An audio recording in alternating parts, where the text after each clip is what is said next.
Whew, I have a good one for you today. Today, I'm going to tell you exactly how to increase your work rate and compete like a 99th percentile athlete. Now, if this is your first time joining us, if you don't know me, I'm Matt Banwart. I own Red Wolf CrossFit in Huntington Beach, California with my wife, Caitlin. And we started this podcast with one goal in mind, and that was to make fitness education accessible, engaging, and effective for everyone. So one of our core values here at Red Wolf is that we make decisions based on evidence and data. So I pulled some data from the CrossFit Games Open, and I know a lot of you are competing in Wadapalooza, so I thought that this would be really helpful for you guys to hear. And this is going to help us design training programs for getting ready for the next big event coming September 19th. So really excited to share this with you guys today. And again, if you don't know anything about my background, I've been coaching now for over 17 years. I've competed in regionals several times, well, three times, I should say. And I've won other local competitions. Along those lines, I've also coached regionals level athletes back in the day, and I've helped over 10,000 people over the course of my career hit their fitness goals. So there's my credibility for you.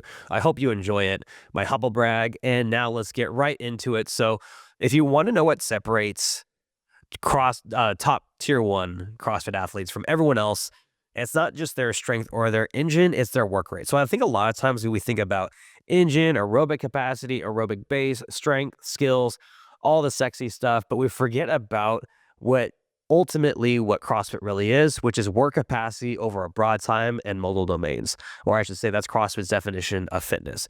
So let's define some key terms here that we're going to be talking about. So we're going to talk about work rate because I just mentioned that earlier. So work rate is just simply reps per minute across a workout. So in the 2025 Open, the 99th percentile athletes average 20.6 reps per minute. Okay, so let that sink in. So you regardless of what exercise you're doing, now again, this is average.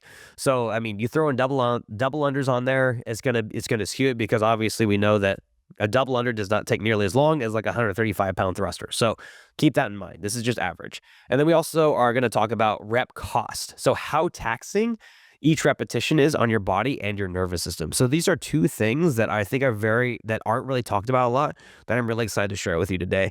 And so you also have to think about the energy spent, the technical difficulty, the movement efficiency, and the fatigue buildup when it comes to this. And the reason that this matters is that if your rep cost is too high, you're going to burn out super early. And if it's too slow, you keep moving, you maintain intensity, and then guess what? You score better. And by slow, I mean at a pace that you can actually sustain.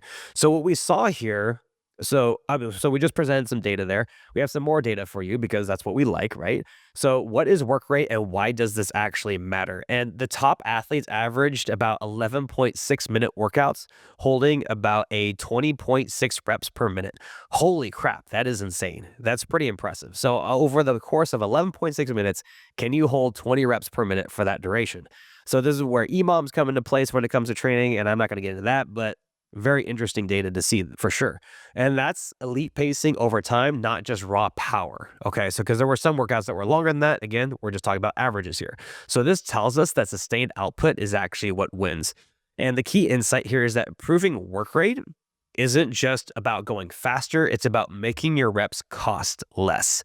So what increases rep cost? So inefficient movement. So bad mechanics equals more effort. Because again, if you're all over the place, if you can't stay upright on the thruster, if you're donkey kicking during double unders, if your chest to bar pull-ups are all wonky and you're chicken winging your bar muscle ups, it's going to cost more per rep to do. So this is where we want to keep an eye on that, and we can mitigate that through better training.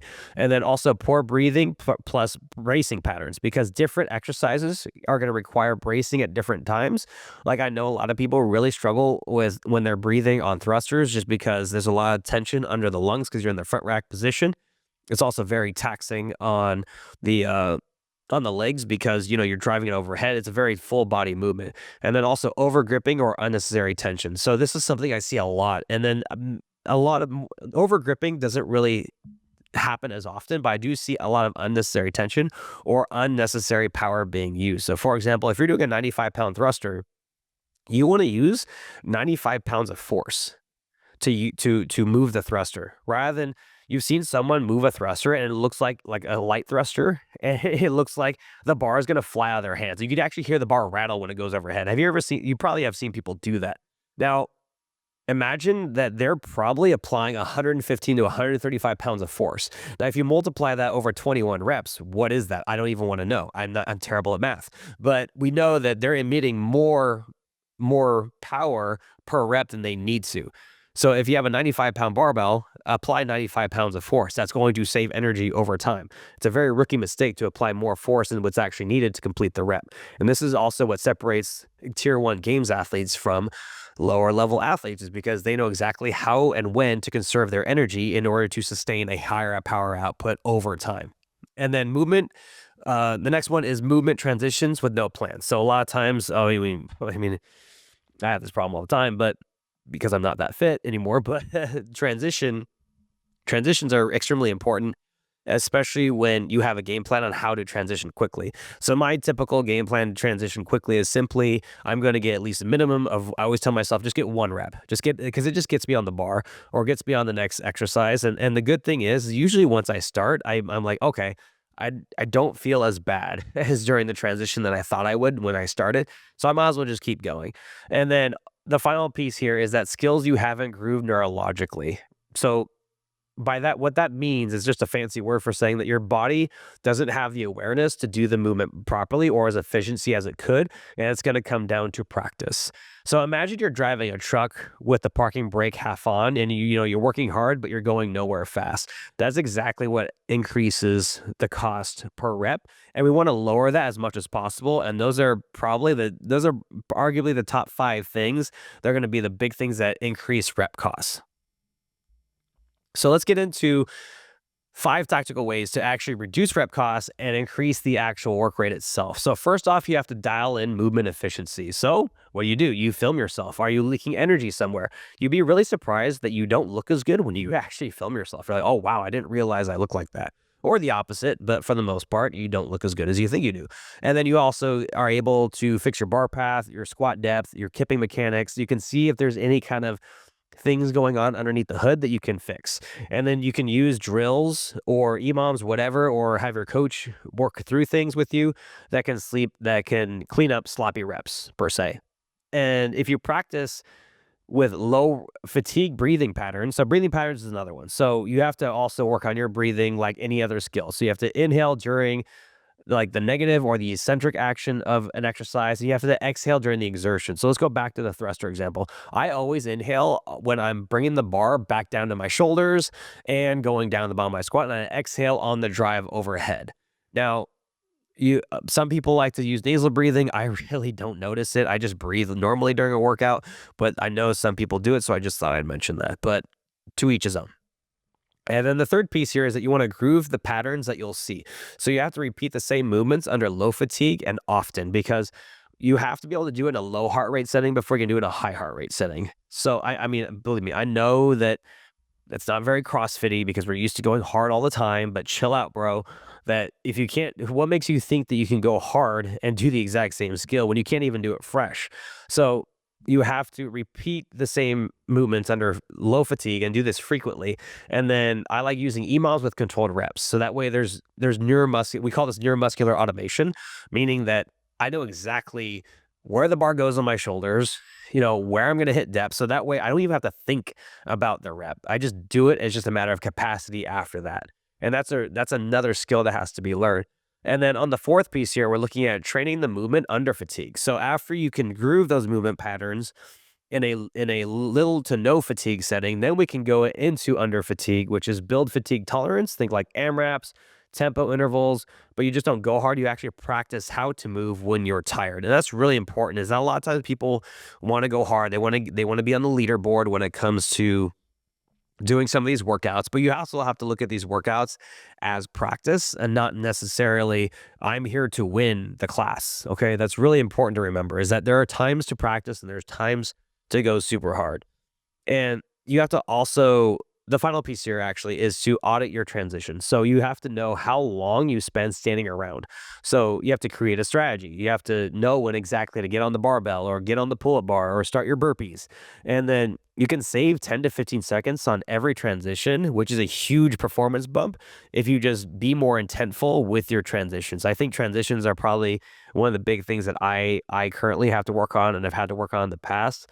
Uh, because I like to stand there after I'm done with one exercise and take my sweet time doing the next one. So I think a lot of people are like that. You'll find me at the chalk bucket. And then finally, here we have to reverse engineer the 99th percentile. Okay, so if we're looking at 20.6 reps per minute, and that's equals 1 rep every 2.9 seconds. So if you want to be elite, then that is the pace to beat. And so you have to test yourself. So you have to, I challenge you, if you want to do this, be my guest, but I personally don't want to do this, but but you have to set a clock for 10 minutes. And can you average 20 reps per minute without redlining? And then that's going to be a huge indicator of where you're actually at in terms, if you just want to see where you're at relative to the 99th percentile on there. So the key takeaway here, and I know there's a short podcast today because I didn't want to, this is mainly just about the data and showing what you guys can do to increase your work rate and how we do it. But everything else is going to be come down to, it's going to be highly individual. So I can't really go into too much detail because everyone's going to react differently. And it also depends on the exercises that you're doing. Because if I set a clock for 10 minutes and I do 20 double unders on the minute for 10 minutes, I'll do pretty well. But if you give me a barbell thruster or burpees, things are going to end differently. So again, talk to a coach. We'll help you out from there. So going back to the key takeaway, if you want to increase your power output, you don't just grind harder. You have to drop the cost of your reps. And that comes from, I mean, in a nutshell, getting fitter. But there's better ways to get fitter than just going out hot and redlining every time.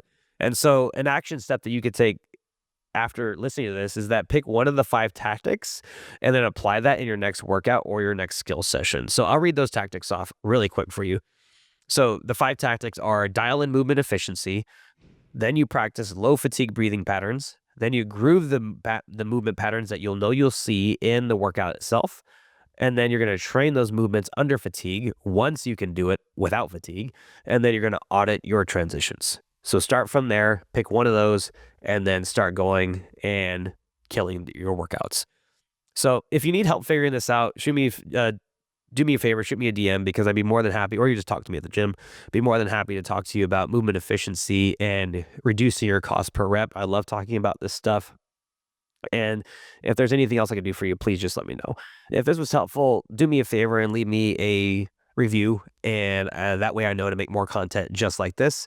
And don't forget to follow us on social media at Red Wolf CrossFit and DM your content suggestions there. Until next time, good luck, have fun, nailed it.